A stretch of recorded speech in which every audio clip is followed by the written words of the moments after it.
What's up? What's up? What's up? What's up? Hey, what's up? What's up? Hey, what's up? What's up? Hey. What?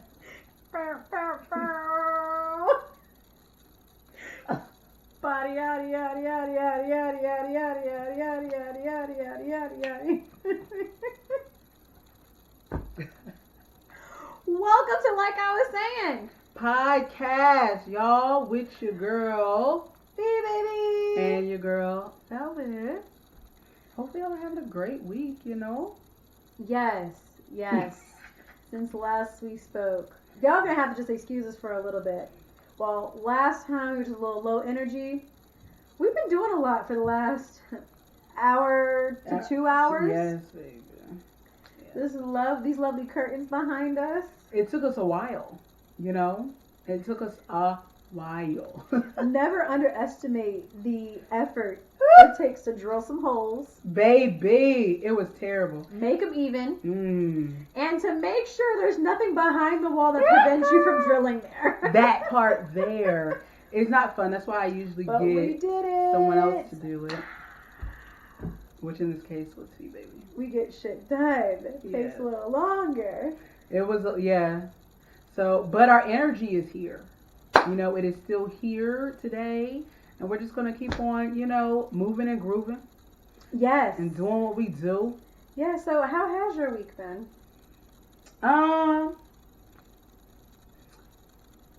Overall, it's been good because last week was spring break. Yes. So I got to enjoy it with my son. We went and hung out with my best friend and hung out with some of my other friends. Just had a really good time. Went to Botanical Gardens. Okay. Yeah, I was surprised that he wanted to do that. But he enjoyed it because it was a beautiful day outside. So we just walked around, lit the flowers. Mm-hmm. And then we went to one of our favorite places, Tropical Smoothie. Got a smoothie. You know, me, no sugar added. But he got all the sugar added.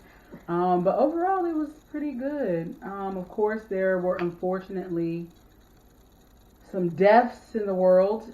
So that put a damper on things. But other than that, overall, it was a good week, good weekend. And, you know, back to work. Welcome back. What about you? Welcome to the games. You know, as I like to call them.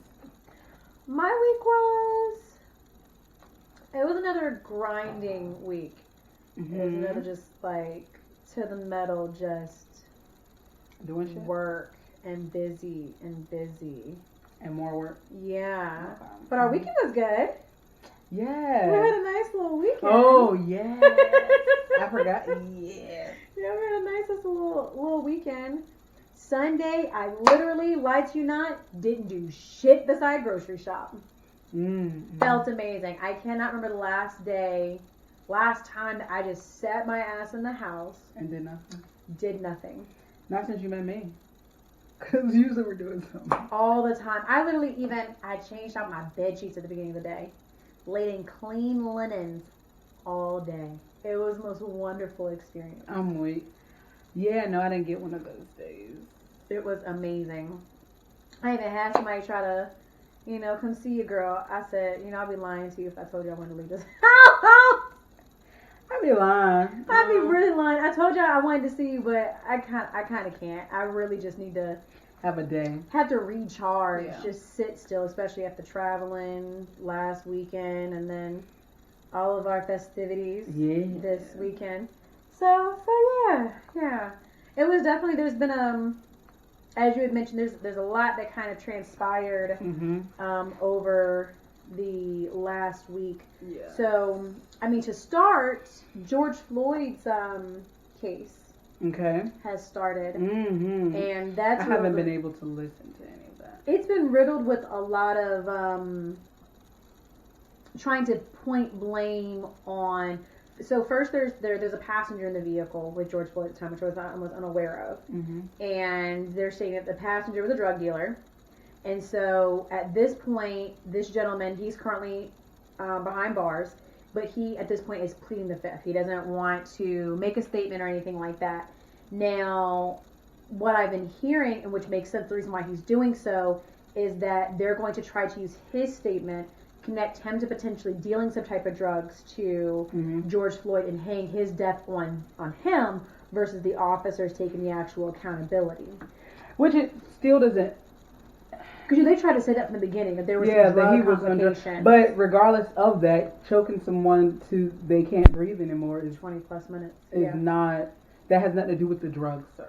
But even though they're doing that, they've had multiple. When I tell you, I don't understand. There was a lot of witnesses. I don't know witnesses, but also they've had expert testimony about how long that he had been without oxygen for, what type of damage that does. And there was apparently a nurse or something that was off duty, or EMS or something. Don't quote me on that. No, she was EMS. I don't know if she was on or off duty, but she was there, EMS. Yes, and she had asked if she could treat, and apparently they declined. Mm-hmm. So right there, that's an issue. Yeah. Regardless of anything else, there's literally a professional here that is stating, hey, you shouldn't be doing that. And if you are doing that, let me check on this gentleman that is basically probably dead now, or almost dead, because you have taken away his oxygen for X amount of minutes and then you decline it.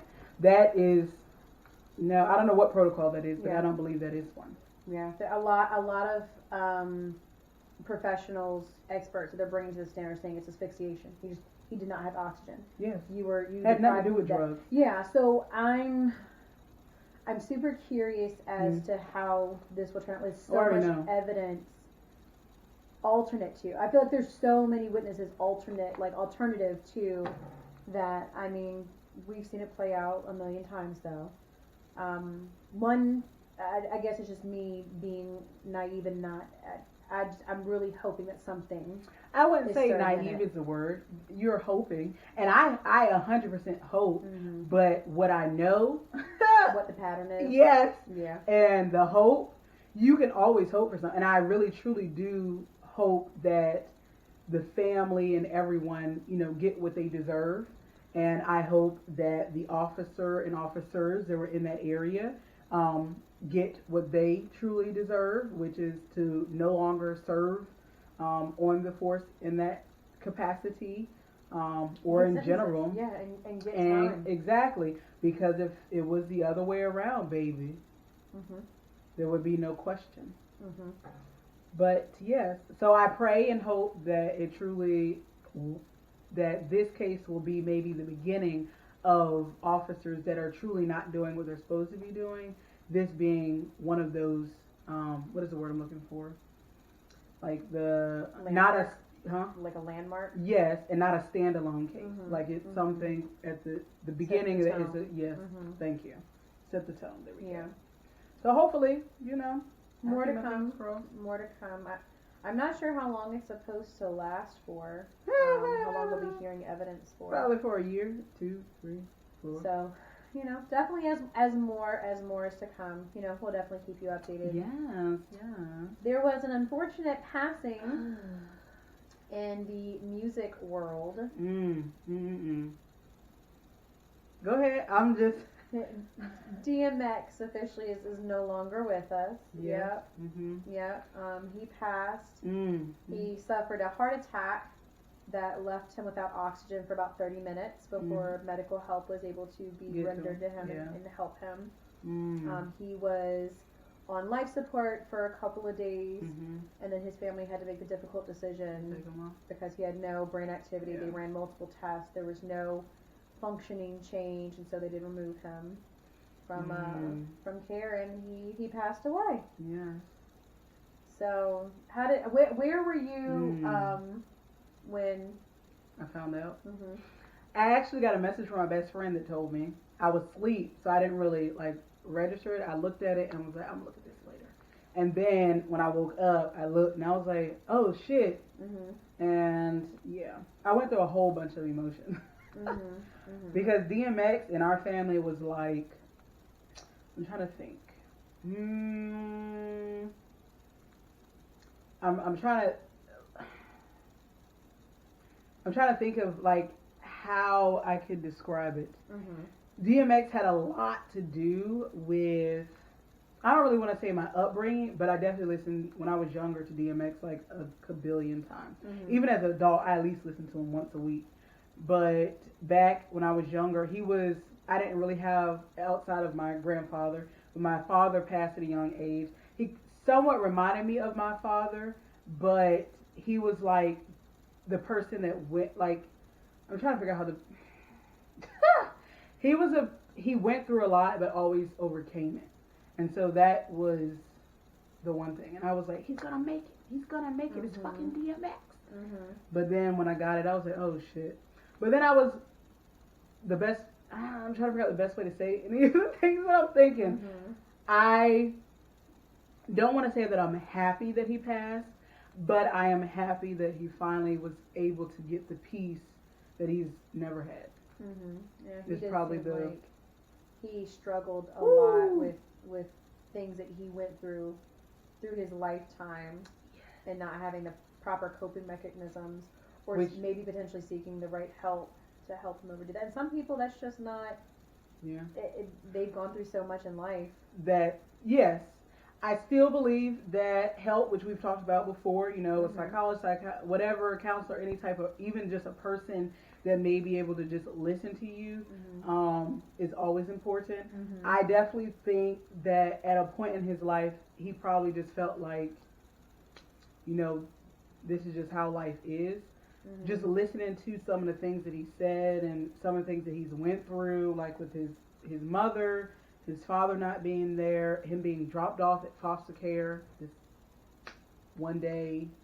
I'm quite sure, and because I've been, not me personally, but I've been the volunteer on the end of people that are in foster care, that I know of the things that they've been through. I haven't personally gone through them, but I know of it.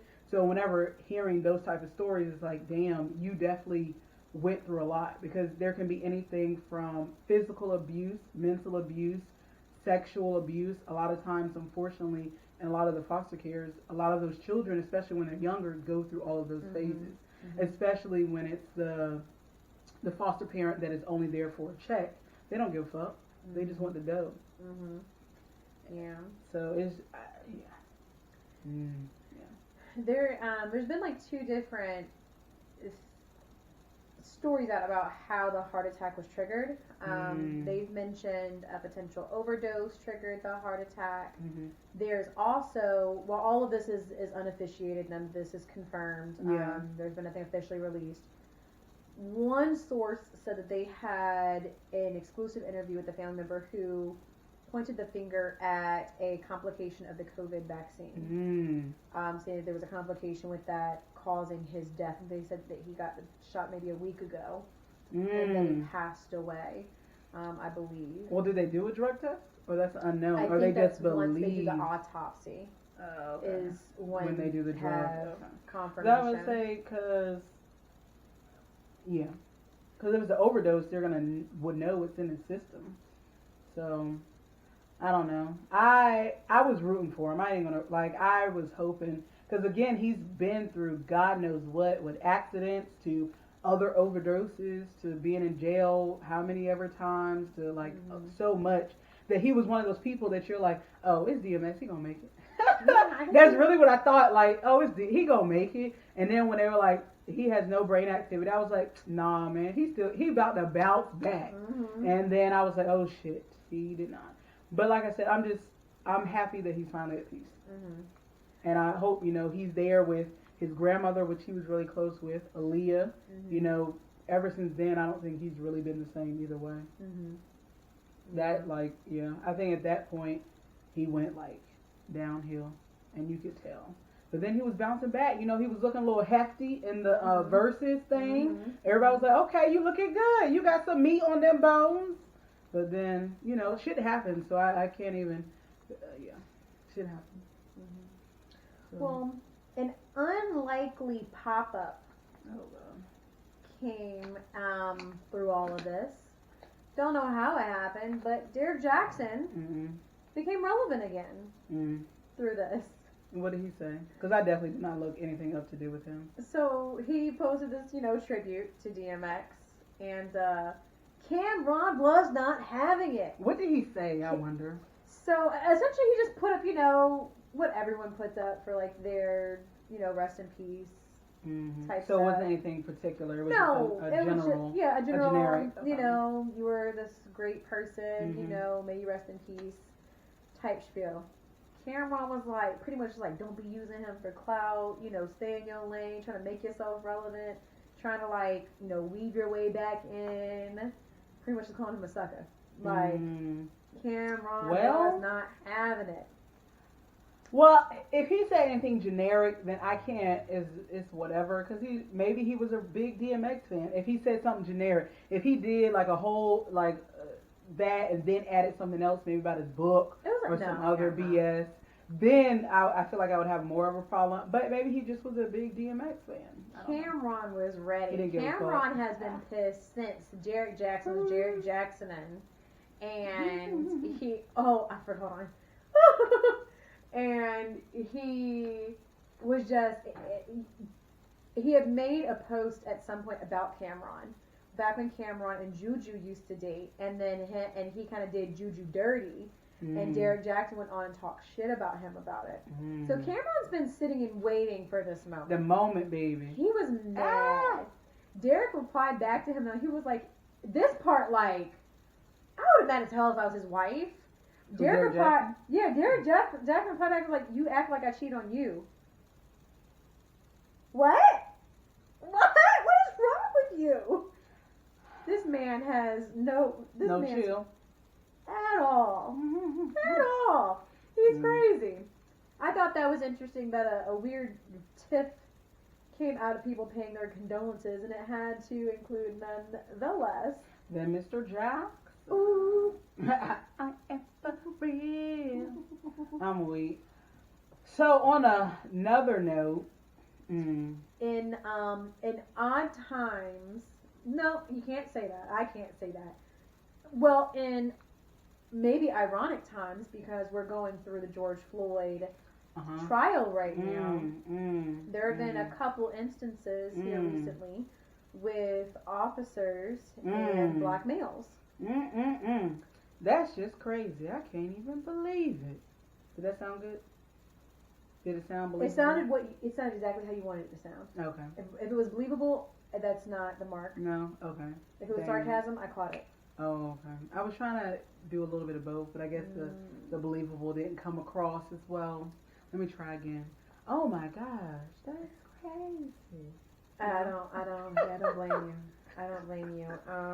I can't believe it. I just don't. A lieutenant. Yes. In the Army from Virginia. Yes. Went to VSU. What? Virginia State, baby. Yeah. So current Lieutenant Karan Nazario was pulled over for a traffic stop. This was Windsor. This was the license plate? Yes. Yes. He was pulled over for not having a rear license plate. Which there were reports afterwards saying that he did have a rear license plate. So I'm confused. That's why they were pulling him over. Interesting. So in watching the video, you begin by seeing him being very complacent, hands outside the window, why are you pulling me over? To the officers then begin asking him to step out the vehicle. But why? And he's like, told me. Exactly. He's like, this is a traffic stop, you know, why are you wanting to pull me out the car? You have no reason, you haven't told me why. And a part that just like, and I don't know why, at this point, either they just don't care, or it's more they just don't care. When those are two same things. Or what you said.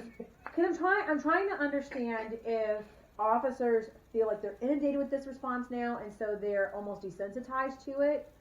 But Lieutenant Nazario said, "I'm afraid to get out the car." The officer's response literally like brought chills to me. He said, "You should be." Why, when a black man dealing with a law enforcement officer, if he tells you he is afraid to get out the car, why do you respond with "you should be"? It should not. That should not be a response for anybody. That should not be a response that you provide to anyone. I'm afraid to get out of the car. You should not say "you should be." You should be fired just off of that. Like the interactions, and you cannot, regardless if you think that you are or are not those officers, it is your duty to still make the public feel safe. Yeah. And feel that you were there for them. Mm-hmm. So telling someone they should be afraid of you when they've done nothing wrong or anything egregious wrong Mm-hmm. is ridiculous. And even egregious, they still shouldn't be. There still should just be a line of respect in terms of that. Mm-hmm. But you should be. That's ridiculous. Well, the other officer should have said something, but that's an unlikely situation. What's even more interesting to me is that these are Army police. Mm. These were not like your Windsor Police Department. These were Army officers. So these were technically like one of him. Mm-hmm. Like he was in his active, like he was Uniform. in his uniform, full dressed out in uniform. So it goes from him saying, you know, I'm afraid, to them saying you should be, to them escalating, telling him to get out of the car. And he's like, no, like you're not telling me why. Yeah. Then what do? They, one tried to pull him out the car, and he said, let go. And then he was pepper sprayed. Mm-hmm. And then he was getting out the car. And he was like, you need to get out of the car. I'm going to pepper spray you again. And then he was like, get on the floor. But before that, it was the seatbelt thing. Oh, yeah. He said, I'm taking off my seatbelt.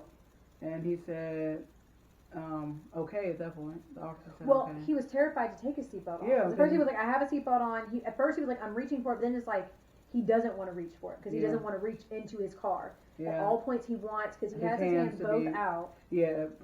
And when they're telling him to take his seatbelt off, he goes, no, I have my seatbelt on. So they open the door and he still slides over. And was like, my seatbelt.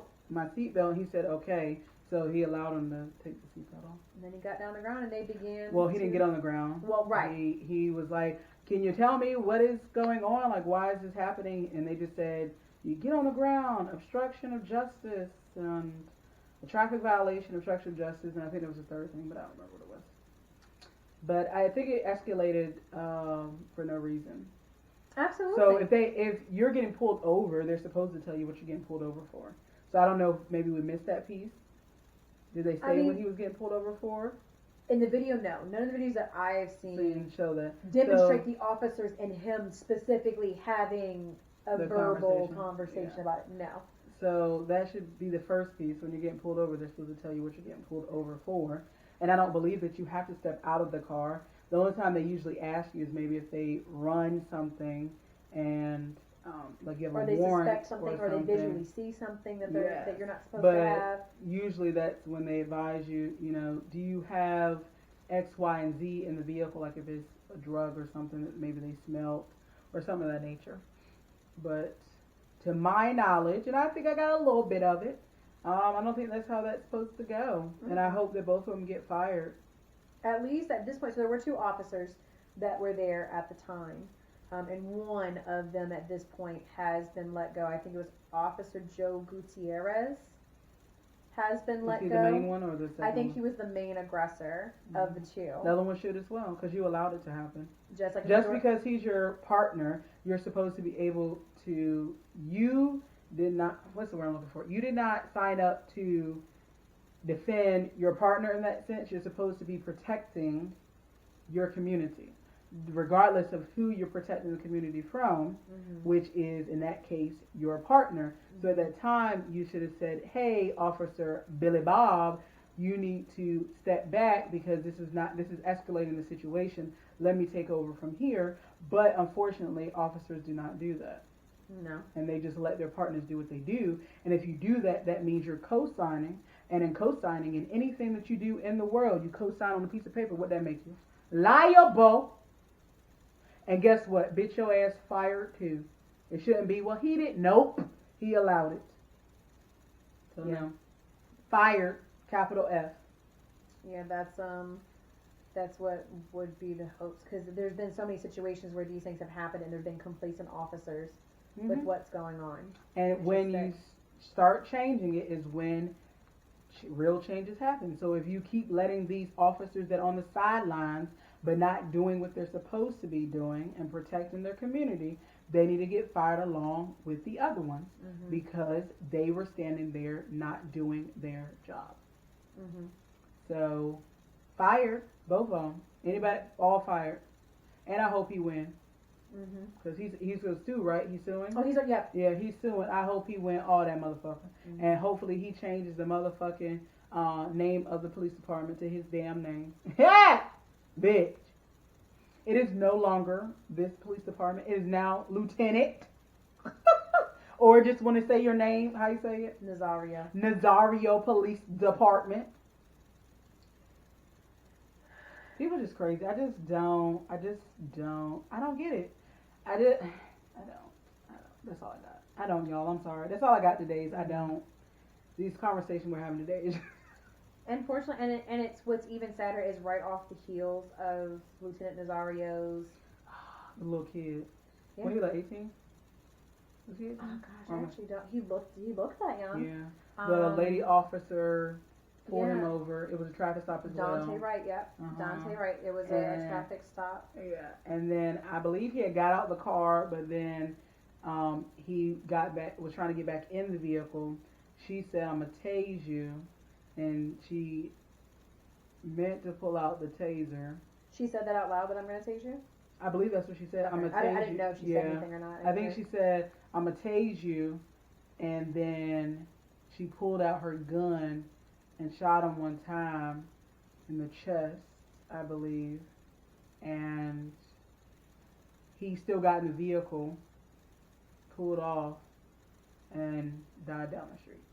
Is what if I'm recalling correctly. I have more of just the synopsis of what about occurred. I don't have those details. If I recall correctly, that is what is being said, and you hear her in the video say, basically, "Oh shit," like she didn't mean to shoot him. It was supposed to be a tase. Yes. And she was like scared, like, "Oh shit," which you should be. Right. Because I feel like if you can't tell the difference from a gun and a taser, then maybe that job ain't for you, baby. Am I wrong? Like, maybe that job ain't for you. No. I feel like I've held a taser and a gun, and there's a difference. Oh, yes. The shooting mechanism is different. It's a difference. The weight is different. It's a motherfucking difference. So when you pull that shit out, this motherfucker is heavy. This ain't a fucking taser. Or even when you pulled it out in front of you. Because you weren't shooting from the side, was you? Like when you pull it out, this is how they're taught. So I'm quite sure in this, unless I'm tripping and my glasses ain't on, this view, I can see what the fuck I got in my hand. So, I'm sorry. Fired. Apparently that's my word for the day. She needs way more than fired. Yes. She needs jail time. Because I think, aren't they still, oh no, they're appealing that, where the woman walked into the apartment, she thought it was hers. She's on a retrial right now, I think. I think they're appealing that. And that's terrible. But the decision that was rendered to her, you need to render to her too. What was they that both decision? Guilty. She was found guilty. But she's appealing it currently. Yeah. No, she needs to be under the jail. Yeah. Bitch, he said this ain't your place. The decorum. Does that shit look like your shit? That shit don't make sense. That I couldn't even watch that. I don't watch the trials because deep down inside I get too angry. I almost said something, but I'm keeping it to myself. I get too angry, and we're gonna leave it at that point there. So I just can't watch them. Like the George Floyd, I'm not gonna be able to watch them. It's just gonna make me upset, and I just prefer not to be upset. So I'll listen to the end results, and hopefully, like I said, they get put under the jail. But I can't. Yeah. I get too angry, and then I don't want to take it out on the wrong people. So I just don't watch it. That makes sense. Because I think he was young. I think I believe he was under the age of 21. I think he was 18, but I'm gonna say under 21. But that's just crazy to me. They literally pull out the gun in front of you. You pull out the gun in front of you. How do you not notice that is a gun and not a taser? That is what I am confused about. 20. Okay. That's what I'm trying to understand. When you saw it in front of your eyes. And then you shot it. The entire city is upside down. And that happened and where? They're going to Minnesota. which is not too far from where George Floyd died, if I'm not mistaken. Ooh! Oh shit! With the George Floyd thing going on, That's what I'm saying. That it's too much. It is too much. Hold on, Minneapolis. Okay. Yeah, apparently those two are not that far from one another. And so the moment everything happened to Dante Wright, the entire city went upside down. And I don't understand. I wish there was. But the thing, what's going to happen is they're going to say, well, he shouldn't have tried to run. That's it. Mm-hmm. That's how that one's going to end. Mm-hmm. Is he shouldn't have tried to run. Okay, so if he shouldn't have tried to run, what does that still have to do with a bullet in his chest? And what's crazy to me is that she thought she was shooting a taser, but she shot a kill shot. Mm-hmm. Well, because that's where the taser usually goes. This part of the body. It would be the same area in which you would disarm a gun. You would aim for the same places with a taser. Yeah, the taser is usually shot in this area. Unless they can't get, then they may shoot your leg or something. But usually it's shot in the chest. Because that's where, your heart is. And you got to do all that, yeah. So, that may help her, but... And they literally came out at this point. Like, her chief has come out and called and said after reviewing and her immediate reaction, after realizing she discharged the gun, that he believes it truly was an accidental discharge. At this point, they have not stated there would be any type of disciplinary action. There should be, because apparently she was not either taught properly or doesn't know the difference between a gun and a taser. She should not be on the street any longer, because that is what if she pulled that out on a 12-year-old? Fuck, I don't know. But that's all. Those are more. There is more problems than just it's an accidental discharge. To be an officer, you're not allowed that human error. If you shouldn't. If you ever have to second guess what you're grabbing for, then baby. If. And are they on the same side? That's my other question. Because I'm trying to think to the people I know that are officers, if they're on the same side, and I can't picture it right now. But I don't even know if they're on. I'm trying to think if one's here and one's. I can't recall.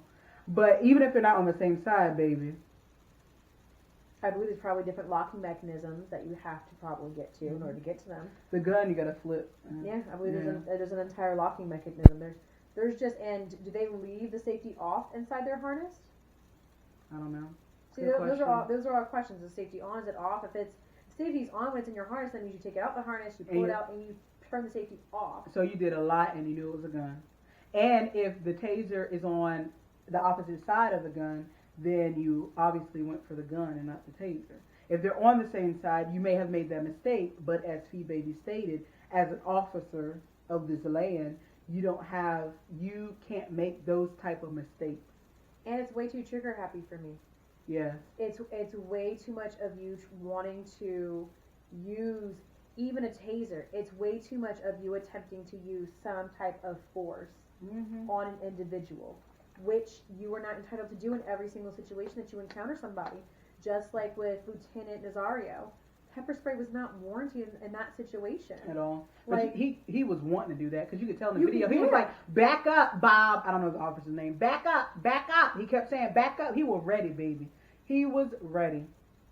So I don't. What are you laughing at? Back up, back up. But he kept saying it. He kept back up, back up, back up, back up. He literally said it several times, like he was.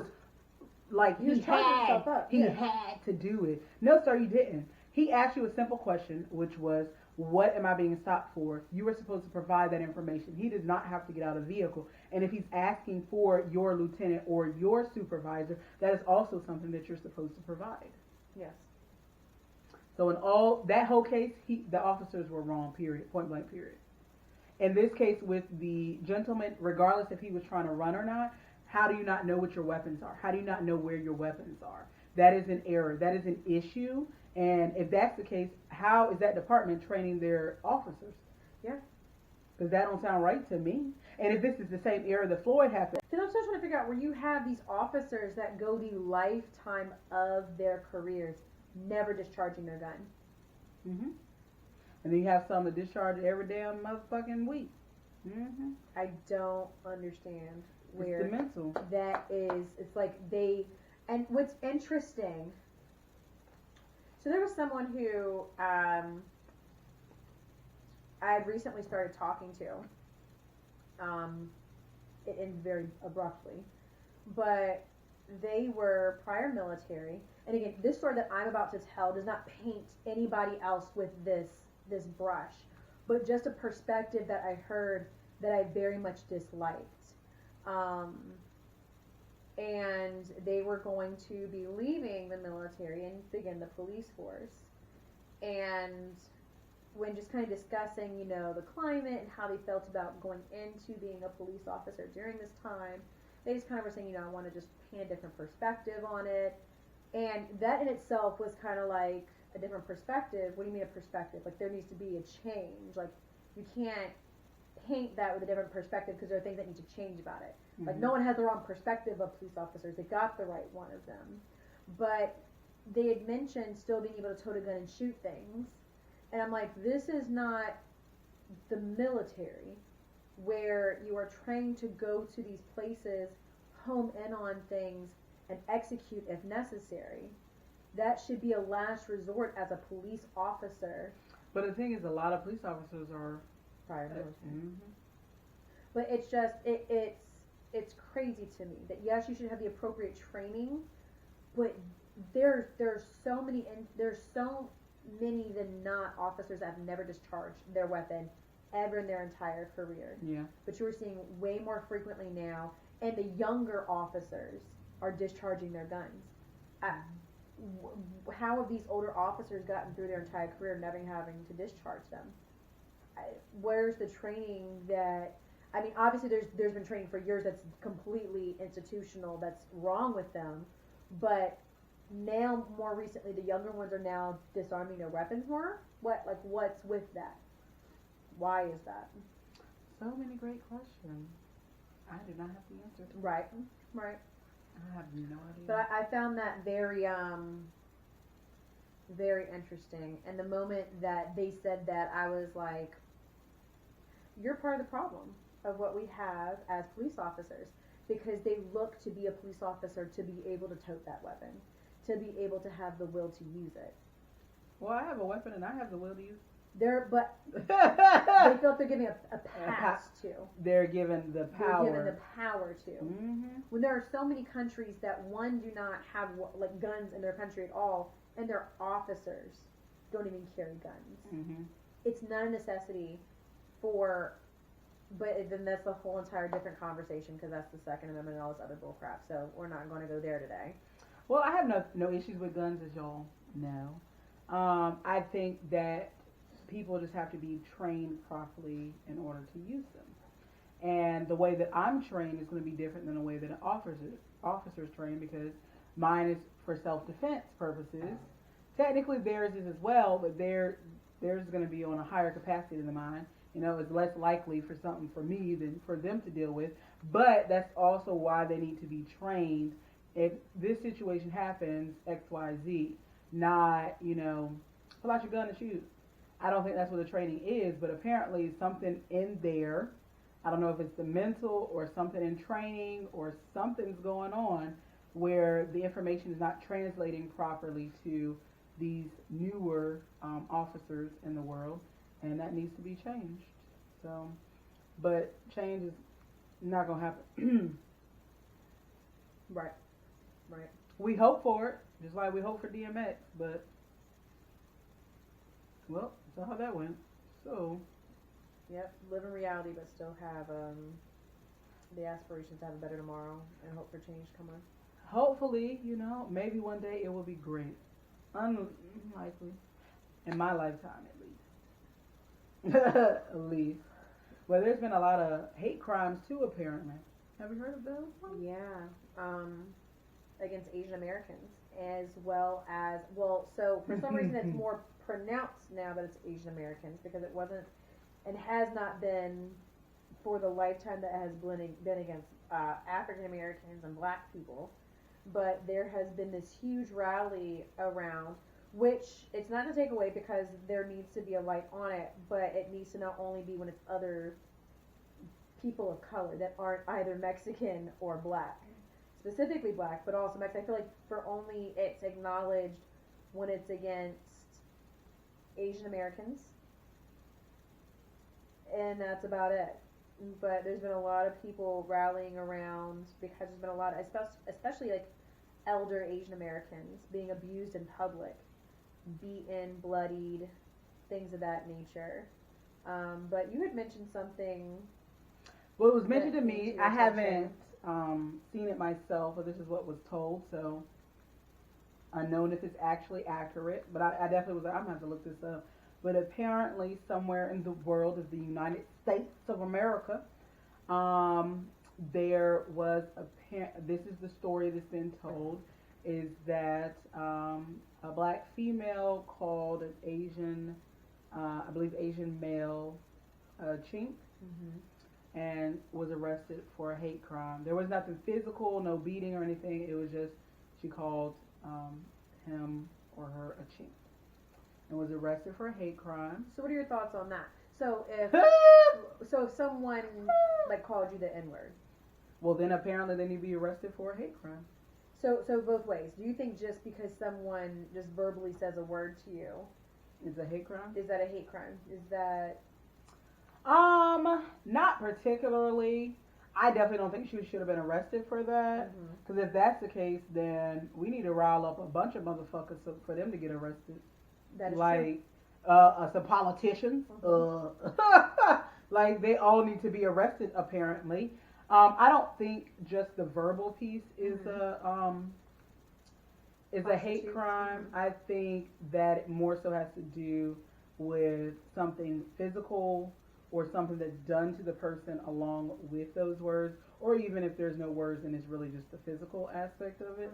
So whether she was fucking him up, beating his ass or something, and said, you chink, or, that's the reason she was beating him up. If that is known, what am I trying to say? If that is known to be the reason why, because what if she was just beating him up because she wanted to beat him up? Then that's not a hate crime. But if it's known that it's because behind there for that, right? So I did not like when I heard that. Again, I don't know if that's 100% accurate or if there's more to that. But that's what was told to me when I was having a conversation with someone, is that a female got arrested, and I said that's stupid as fuck. And then the other one was apparently an Asian, I believe it was a male, was trying to rob a Black male. The Black male apparently whooped the shit out this Asian male, and the Black male was arrested for a hate crime. Yeah. That just doesn't make sense to me. Like how? If someone tries to rob me, how do I get arrested for beating that fucker up? I don't care if they're black, white, purple, blue, orange. They try to rob me. I'm fucking their ass up. So that piece doesn't make sense. And maybe there's something that's missing there that we're not catching on. And if y'all know, please let me know. Like I said, if I get an update on it, or when I do a little bit more research, I'll let you know. So I don't know how much of that story, but that just doesn't make fucking sense to me. But then I also realize the world that we live in. So then I'm like, well, you never fucking know. And the people they're trying to target for these hate crimes. Exactly, which are Black people. Oh, that's such a shocker. Yeah. So yeah, and it's so interesting now that, and of course it wasn't going to happen while I was there, but now that Trump's out of office, when he was kind of placing this entire war against them with the China virus, that no one cared about what was going on prior to with that community. But that's here nor there either. But they're trying to make it seem as if Black people are the ones that are against Asians, which is no, it's not the case. And so I think almost every group, for one, does have some type of built-in discriminatory bias, or even some type of racist tendencies towards other people of color, just in general. But that's all put in place by the white people, dominant white culture that is pitted people against one another, but is ultimately seeded by white people. And they sit back and chill while everybody else fights. Yep. It sounds like they used to do in slavery. They put the light-skinned black people against the dark-skinned, and that's still rooted in a lot of black people to this day. A lot of dark-skinned people don't like light-skinned and vice versa. That's just how it is. It's something deep-rooted that needs to be changed. But people don't apparently want or like change, so we go through this shit all the damn time. I have nothing against any race, as long as you don't do shit to me or my family, my peoples. But unfortunately, as you stated, white people are usually, that person in the back of your ear saying, you don't like those people. And then they just keep saying it until one day you're like, you know what, I really don't like those people. But then they're in the back and they're like, oh no, everyone loves everyone. God is great. But really, in reality, they're the ones in the back saying all this shit. So if people would only just realize it, then, maybe there'd be a change or something. But yeah, about that. Well, on a different note. Ooh, we're talking about money. And just to bring a little bit of because I know it's been the last couple of episodes have been pretty deep. Yeah, but that's just the world we've actually just been in. Unfortunately. But this is a good topic. It's funny. Usher and his fake money, throwing them dollars at strippers with his damn face on it. Do you understand how mad I would be? Because if Usher throwing money, you thinking he throwing them, you think he throwing them dollars. And then you go to pick that shit up. Dance, make a dance. Yeah, and she probably throwing that shit too, like, ooh, baby, I'm getting these hundreds, baby. Throwing that shit. And then realize when she get back to the room that, bitch, this is Usher money. Yes. What the fuck I'm supposed to do with this? I can't pay no damn rent. Literally, it's like his face on what looks like a $100 bill, $50 bill, $1 bill. Like, he even has like a little stripe that goes down on the hundreds. It looks like this stripper, I'm assuming it's a stripper because she's the one who received the money from him, essentially posting like, I should air him out, he's wrong for this, da-da-da-da-da-da-da. And so, right before we began recording, there was an update, and apparently the money is all to promote his Vegas residency that's coming up. And if you look very closely on the money, it does say the Vegas residency on it. But reportedly from the club, he spent like thousands of dollars, bought a whole crap load of alcohol that night. So he spent good money. That was just in there as a part of the promotion. But did you throw me real dollars as well? So or did you just throw me fake money? Because you spend a lot of money on alcohol, but that don't pay for my rent and my car note. Bitch, the money you throwing at me pay for that. And if you throwing fake money, I need you to come back and give me the real money. Matter of fact, double it for my troubles. Because what the fuck? I've been real mad. Do you understand? I'm throwing that shit. Go ahead, girl. Throw it. Throwing that shit. Get it. You was getting it. Throwing that shit. Watch the knees, girl. Oh, baby. That's why I had to, I was doing like that. Throwing that shit, and then you want to fucking give me. So what I'm wondering is where that money was thrown at. If like real money was thrown toward the stage, and the fake money was like thrown around the crowd, and so someone just picked it up. I'm curious. I'm not sure either. I am very curious about. That's funny though. I mean, he made like a post where he like posted a picture of him. His foot is like looked like the background was like a desert or some type of like Arizona scene. His foot was on top of this completely like clear plastic suitcase. It was nothing but like bundles of like his fake cash. So maybe it was like in the room or something. Maybe she was just trying to promote it as well. It could be something. Yeah. But if it was not this wasn't a joke and he really threw that money, sir, no. How would you feel at your Vegas residency and people was giving you monies or something and then they threw you money with their face on it? You'd be real upset. Because I would. I would not. Oh my God. I'd be so mad. Oh, I would be so fucking mad.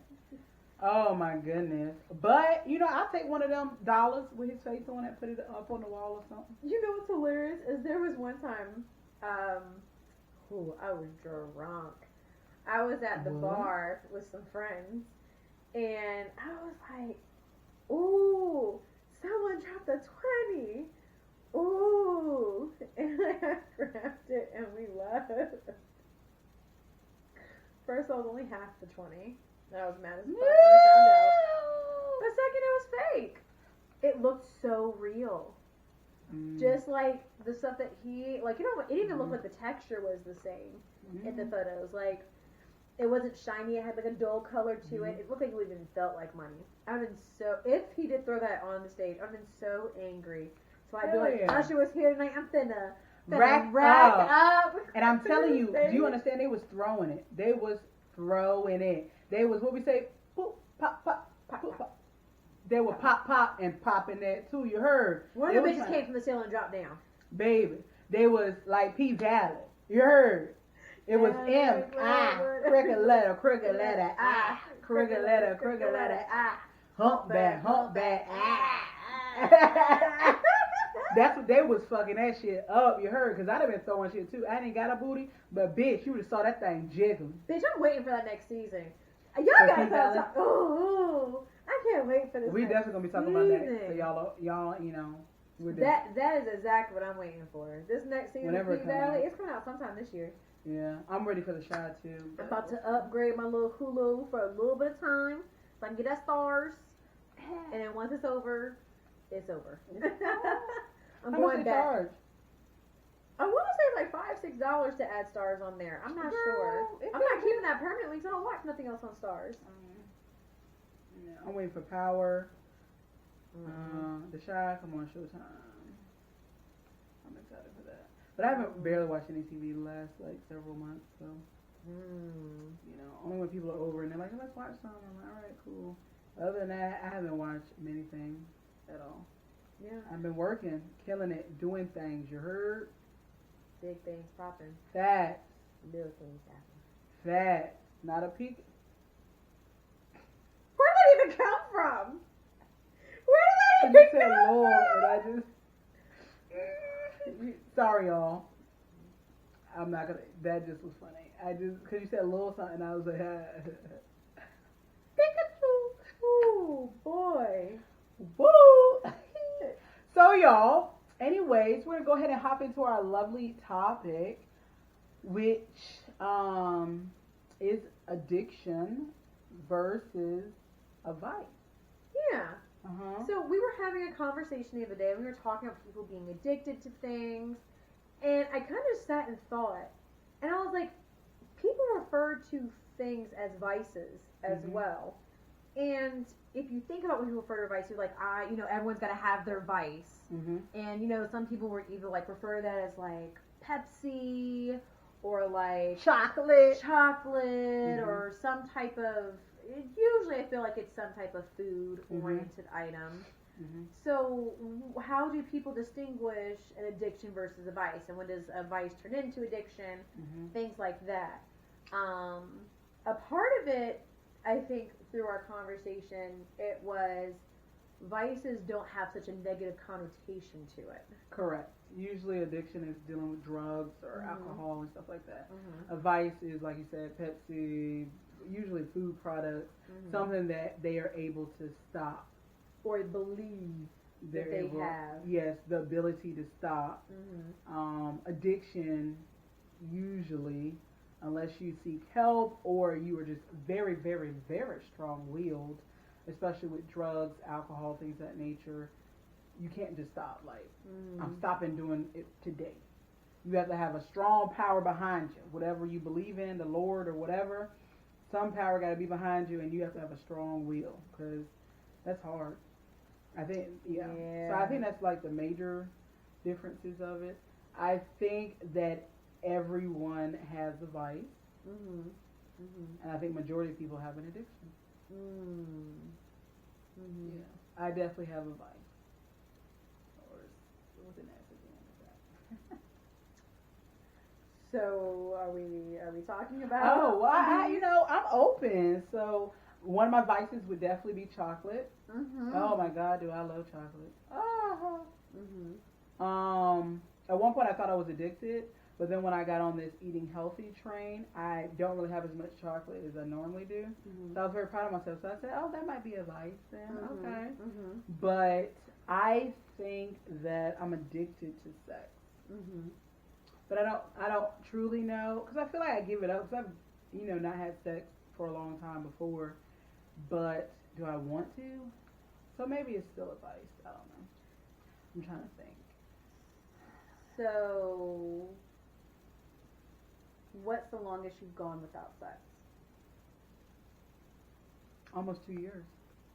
How long ago was that? Many years ago. Many years ago. What's the longest stint, most recently, that you've had? A couple weeks, couple months? Are we counting when I had surgery? Or are we counting when I actually have the capability? So when you had the ability and Okay. access.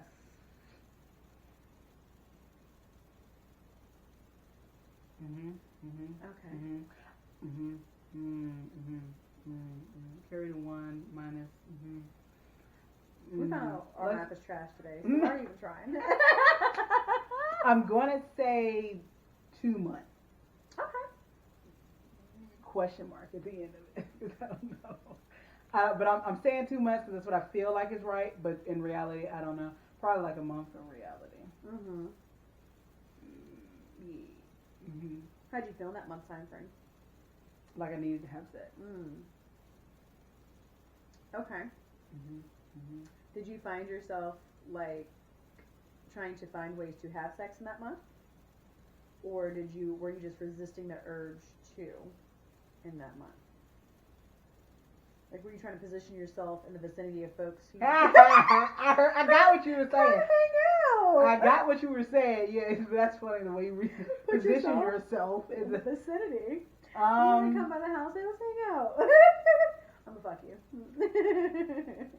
I think that I'm trying to remember, and to be honest, How long ago was this? probably before my surgery. Some point last year, some point. Because COVID and stuff too, though. So Okay. Yeah. Okay. So I don't know. We're just. I usually try to have sex at least once a month. Okay. At least. I don't think is the that's key horrible. part. But more is better. Once a week is. Ideal. At Minimally. least, yeah. Minimally. But that don't be happening, so, So maybe I'm not addicted, because I can go without it. No. But I need some type of stimulation. So, I don't know. Do you find yourself in, like, the longer time frames that you go without it, do you see, like, a difference in yourself? No. I get angry. Right. Uh-huh. Okay. I get, like, annoyed fairly quickly. Mm-hmm. I'm like, okay, bitches, I ain't got time for this shit today. I don't give a fuck about that, or that, okay? Unless someone's giving me the D, I don't give a fuck. Emphasis on the D. Emphasis on the motherfucking D.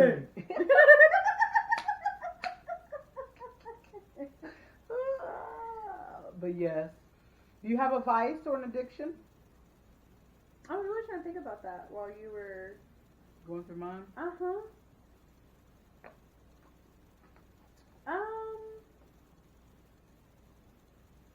I think I probably consume alcohol maybe more than the regular person does on like a regular basis. So I think it's something that I use like maybe cope with stuff. Okay. So, and that's usually where an indication for like vices and like addictions come from, is when you're using it to cope with something. So maybe that's something I need to look into. I think as long as you have the mental capacity to know, that's usually the first step.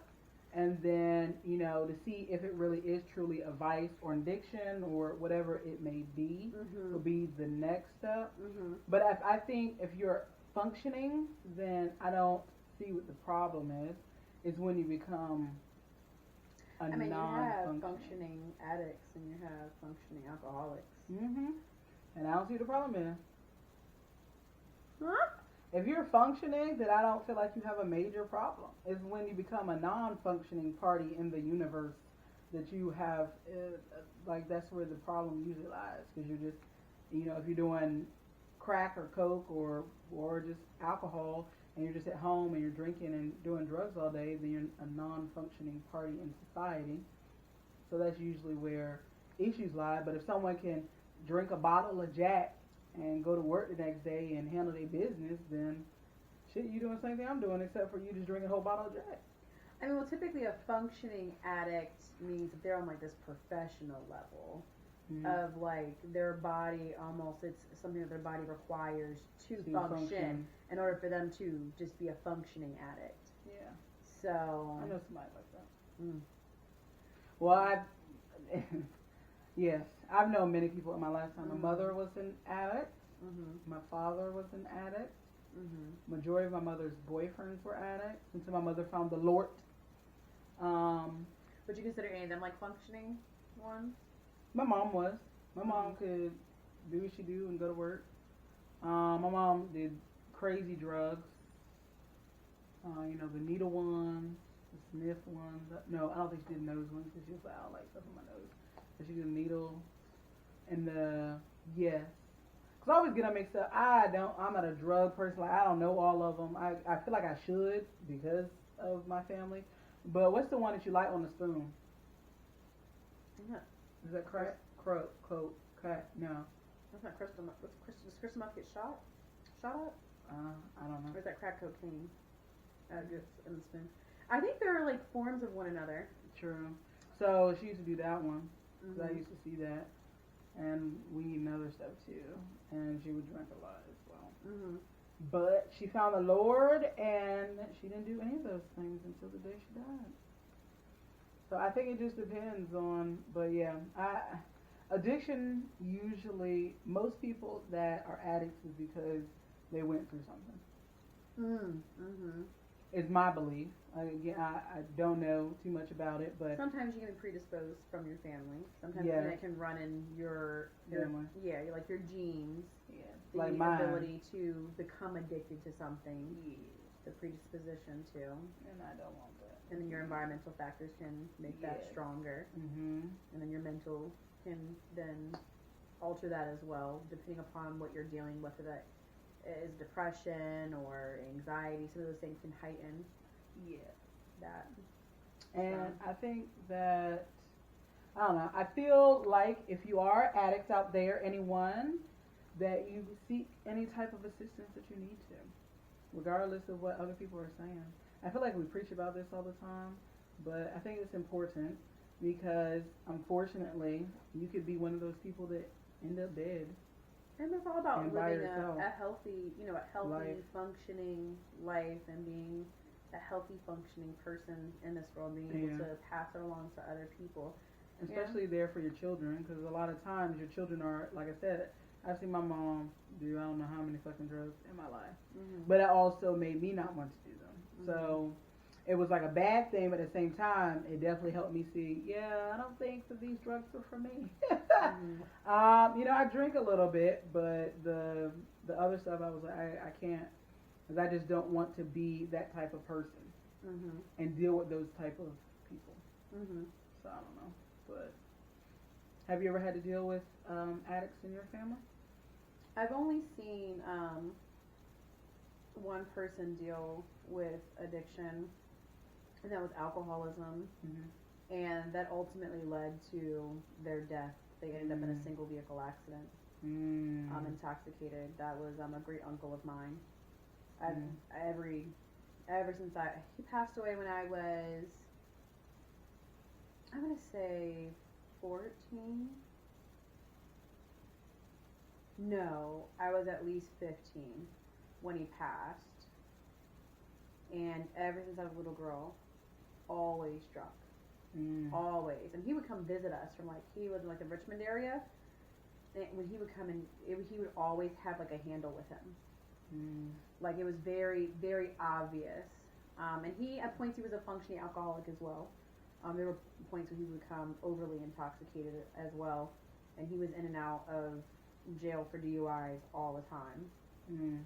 But yep, he ended up in a single vehicle accident, killed himself after leaving the bar one night. Damn. Yep. So I mean, and that's another thing. You know, addictions can impact more than just you. And of course, you want to do this for you, because ultimately, no one else's happiness is going to make you happy. Exactly. So it needs to be done for you. But that's also something just to take into consideration, as you mentioned. It impacts other people. Yeah. And that can also make them predisposed to that same lifestyle, or even worse. Yeah. So, yeah, like I said, I feel like our overall message is just, you know, be the best version of you that you can be. Yeah. And seek any type of assistance that you may believe that you need. Regardless of who may say, well, no, counseling's not this or that's not that. Seek whatever you feel is right, because ultimately it is you. Mm-hmm. You have to do what's best for you. Mm-hmm. Absolutely. Regardless if you have children or not, yes, they are important. But if you do this for them and you get upset at them one day, you may go get you a bottle of alcohol. So you have to do it for you. Mm-hmm. Just like people in weight loss, which I think is also, food can be an addiction. Absolutely. So I think with weight loss, a person has to decide on their own mentally if they're doing it for them or for other people. If you're doing it for other people, at the beginning it may work out, but ultimately if you stop talking to that person or whoever it may be, then your mindset's going to go back to what you were doing before. So that's something that you have to work through. That I know for a fact because I've been through it. Mm-hmm. Mm-hmm. So you have to be able to know what your limits are, know where you are, what you can do personally, and what you may have to go seek assistance on so that you can reach whatever goal that you need to reach. That's it. I'm done preaching for the day or whatever. Yes. Well, I think that's a good place to put a cork in it. Cork. In it for the evening. Yeah, so thank you so much for tuning in to Like I Was Saying podcast with your girl, Baby, and your girl, Velvet. Please make sure to like, share, comment, subscribe, tell everybody. Yes. Set each day with new intention. Yes. Life is tough, my dear, but so are you. Woo. Just remember, each of you are beautiful and never stay what? Stagnant in your motherfucking life. Deuces. Deuces.